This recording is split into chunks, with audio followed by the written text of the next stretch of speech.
Assalamualaikum warahmatullahi wabarakatuh. Apa kabar semuanya? Semoga kita selalu dalam keadaan yang sehat dan juga dalam lindungan Allah SWT. Kembali lagi kita pada pembelajaran daring, yang mana semoga masih tetap semangat dan juga selalu produktif untuk belajar dan meningkatkan kreativitas diri. Pada kesempatan kali ini kita akan membahas beberapa materi. Tapi sebelumnya, marilah kita awali dengan niat belajar dan juga berdoa terlebih dahulu.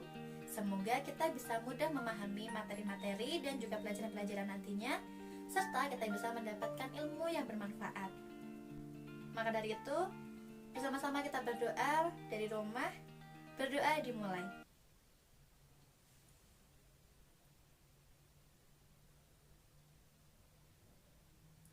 Amin. Selesai. Semoga dengan doa tadi bisa mempermudah kita dalam memahami materi-materi ke depannya. Langsung saja kita masuk pada materi.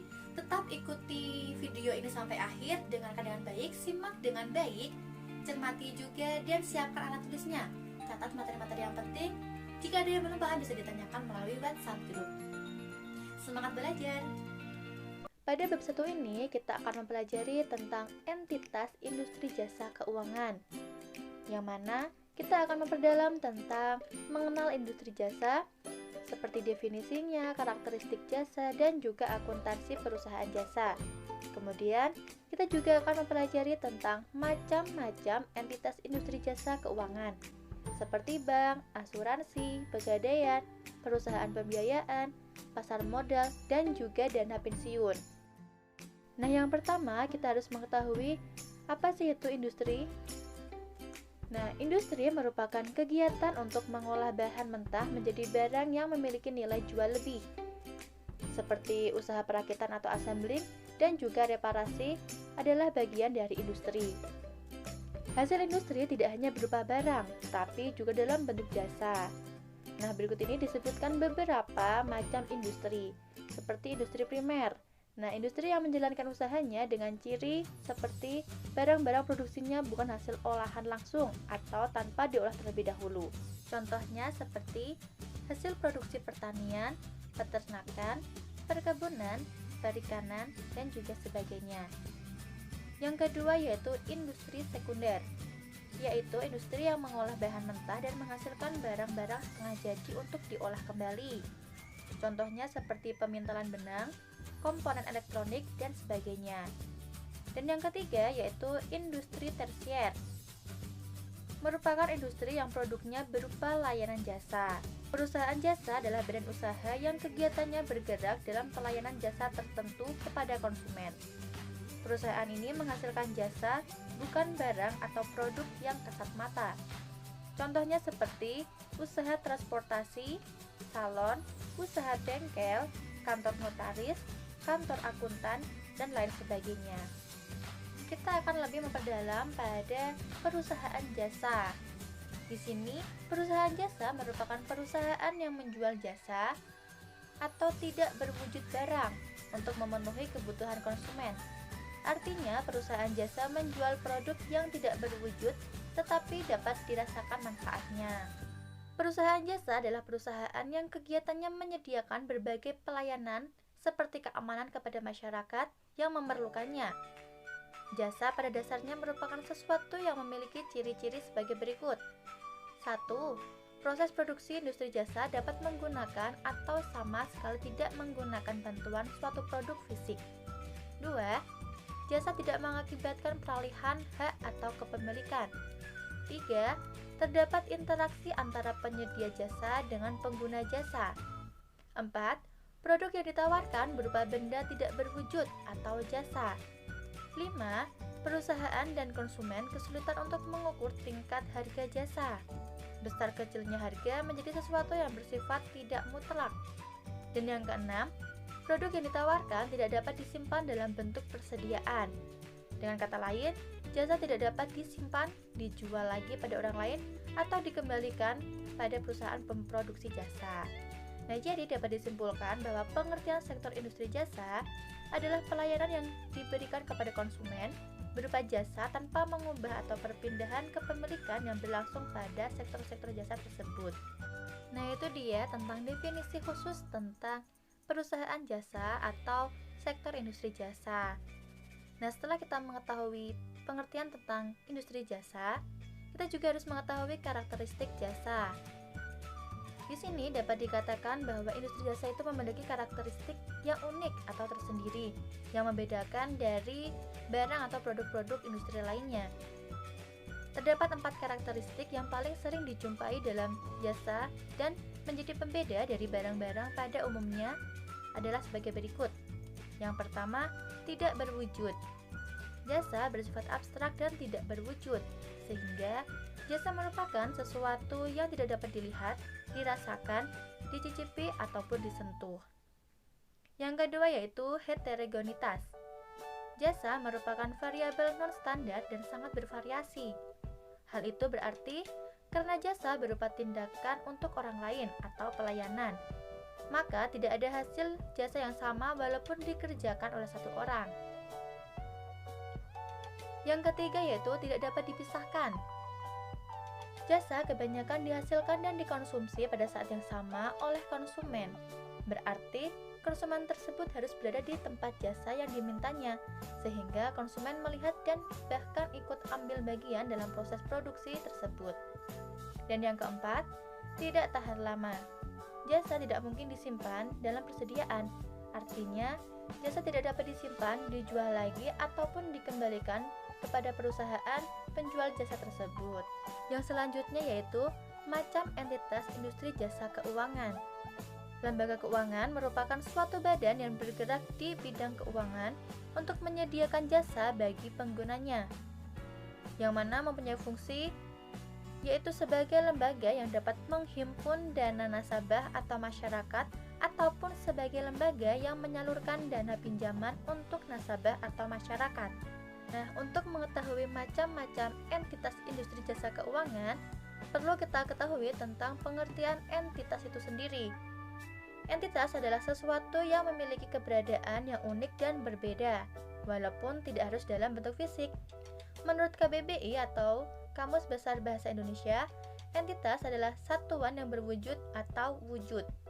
Nah, di sini terdapat beberapa ciri-ciri entitas yang termasuk dalam sektor keuangan.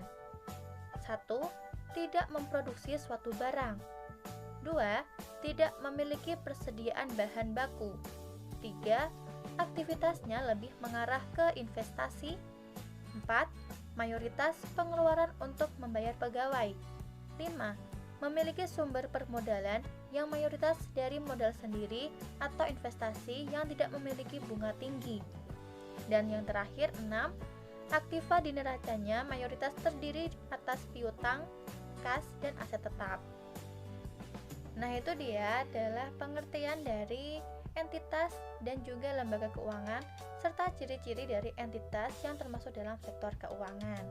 Nah, di negara kita, di Indonesia, lembaga keuangan terbagi ke dalam 2 kelompok, yaitu lembaga keuangan bank dan lembaga keuangan bukan bank.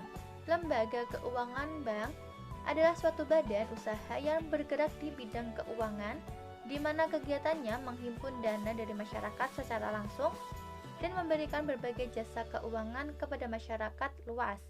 Lembaga keuangan bank yang ada di Indonesia contohnya seperti Bank Sentral, Bank Umum, dan BPR atau Bank Perkreditan Rakyat. Sedangkan lembaga keuangan bukan bank atau LKBB adalah badan atau organisasi non-bank yang melakukan kegiatan di bidang keuangan, namun tidak boleh menerima dana dari masyarakat dalam bentuk giro, tabungan, dan juga deposito. Lembaga keuangan bukan bank dalam menghimpun dana adalah dengan mengeluarkan kertas berharga atau sertifikat deposito sebagai sumber dana dan dapat mendirikan kantor-kantor cabang di daerah untuk menyalurkan dana ke masyarakat untuk membiayai investasi perusahaan. Berbagai macam bentuk lembaga keuangan bukan bank di Indonesia seperti koperasi kredit, pegadaian, asuransi, dana pensiun, pasar modal, dan lembaga pembiayaan. Berikut ini kita masuk pada beberapa entitas atau wujud sektor industri jasa keuangan, seperti dalam LKB atau Lembaga Keuangan Bank dan juga LKBB, Lembaga Keuangan Bukan Bank, yang mana akan kita simak lagi, kita akan perdalam lagi dalam beberapa contoh berikut ini. Yang pertama dari lembaga keuangan perbankan, yaitu bank. Bank menjadi lembaga keuangan yang seringkali dibutuhkan masyarakat sejak dahulu, yang selalu setia melayani penggunanya, baik dalam bidang pekerjaan maupun dalam bidang usaha. Sebagai penunjang pelaksanaan pembangunan nasional, fungsi utama perbankan nasional yaitu 1. Kegiatan menghimpun dana masyarakat, yaitu seperti tabungan dan deposito. 2. Kegiatan menyalurkan dana kepada masyarakat, seperti memberikan fasilitas kredit. Dan 3. Kegiatan menyediakan layanan jasa perbankan, yaitu transaksi pengiriman uang atau transfer, transaksi pembayaran, seperti listrik, air, uang sekolah, telepon, dan lain-lain. Dan juga transaksi pembelian, seperti membeli pulsa, tiket kereta, tiket pesawat, dan lain-lain. Nah, di sini terdapat juga jenis-jenis bank. Jenis bank yang berkembang di Indonesia sudah diatur dalam Undang-Undang Perbankan. Dalam Undang-Undang Perbankan Nomor 10 Tahun 98, berbeda dengan ketentuan sebelumnya, yaitu Undang-Undang Nomor 14 Tahun 1967. Tapi, kegiatan utama dari perbankan sebagai lembaga keuangan yaitu menghimpun dana dari masyarakat dan menyalurkan dana tidak berbeda. Di sini terdapat jenis-jenis perbankan yang dapat ditinjau dari berbagai segi. Yang pertama yaitu dilihat dari segi fungsinya.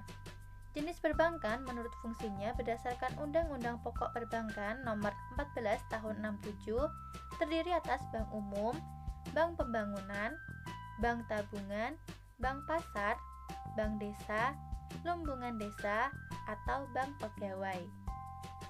Namun setelah keluar Undang-Undang Pokok Perbankan Nomor 7 Tahun 92 dan ditegaskan lagi dengan keluarnya Undang-Undang RI Nomor 10 Tahun 1998, jenis perbankan menjadi bank umum dan bank perkreditan rakyat atau BPR. Bank pembangunan dan bank tabungan fungsinya berubah menjadi bank umum, bank desa, bank pasar, lumbungan desa, serta bank pegawai berubah menjadi BPR. Nah, di sini kita akan bahas lagi pengertian dari bank umum dan juga BPR. Bank umum merupakan bank yang kegiatan usahanya berlaku prinsip konvensional atau berdasarkan prinsip-prinsip syariah dalam memberikan jasa dalam lalu lintas pembayaran. Nah, bank umum sering juga disebut sebagai bank komersil atau komersial bank. Sedangkan BPR adalah bidang usaha keuangan yang kegiatan usahanya secara konvensional atau ada juga yang memakai prinsip syariah. Kegiatan BPR jauh lebih sempit jika dibandingkan dengan kegiatan bank umum. Kemudian jika dilihat dari segi kepemilikannya, yang mana berprinsip pada siapapun yang turut andil dalam pendirian suatu usaha perbankan. Nah, kepemilikan perbankan juga dapat dibedakan berdasarkan akta pendirian dan kepemilikan sahamnya. Di sini terdapat beberapa jenis bank jika dilihat dari segi kepemilikannya. Terdapat 5 jenis bank. Yang pertama, bank milik pemerintah. Jenis bank ini, akta pendirian maupun modalnya dimiliki oleh pemerintah. Contohnya seperti BNI, BRI, dan BTN. Kemudian ada juga bank milik swasta nasional. Bank milik swasta nasional, seluruh atau sebagian besar sahamnya dipegang oleh pihak swasta nasional. Contohnya seperti Bank Muamalat, Bank Sentral Asia, Bank Bumi Putra, Bank Danamon, Bank Niaga, dan lain-lain. Kemudian yang ketiga ada bank milik koperasi. Kepemilikan saham koperasi dipegang oleh badan hukum koperasi, seperti Bank Umum Koperasi Indonesia. Kemudian yang keempat, ada bank milik asing. Bank asing ini merupakan cabang dari bank yang ada di luar negeri, baik milik swasta maupun pemerintah asing. Contoh bank asing seperti Dutch Bank, American Express Bank, ABN AMR Bank, dan sebagainya. Kemudian yang terakhir yaitu bank milik campuran. Kepemilikan saham bank campuran dimiliki oleh pihak asing dan pihak swasta nasional. Contohnya seperti Sumitomo Niaga Bank, Bank Marincop, Bank Sakura Swadharma, Bank Finkonesia, dan sebagainya. Nah, kemudian juga bisa dilihat dari segi status. Jika dilihat dari segi status, terdapat beberapa jenis. Ada 2 jenis, yaitu bank devisa dan juga bank non-devisa. Bank devisa dapat melaksanakan transaksi ke luar negeri atau yang berhubungan dengan mata uang asing secara keseluruhan. Sedangkan non-devisa hanya dapat melakukan transaksi dalam batas-batas negara, karena bank jenis ini dikategorikan sebagai bank yang belum mempunyai izin untuk melaksanakan transaksi. Kemudian dapat juga dilihat dari segi menentukan harga. Nah, pembedaan bank jika dilihat dari segi cara menentukan harga dapat dibagi menjadi 2, yaitu bank yang berdasarkan prinsip konvensional atau juga bank yang berdasarkan prinsip syariah. Bank yang berdasarkan prinsip konvensional ini lebih pada mencari keuntungan dan menetapkan harga bagi para penggunanya, yang mana menggunakan metode 1. Menetapkan bunga sebagai harga, baik untuk produk simpanan seperti giro dan tabungan maupun deposito. Demikian pula juga harga untuk produk pinjamannya juga ditentukan berdasarkan tingkat suku bunga tertentu.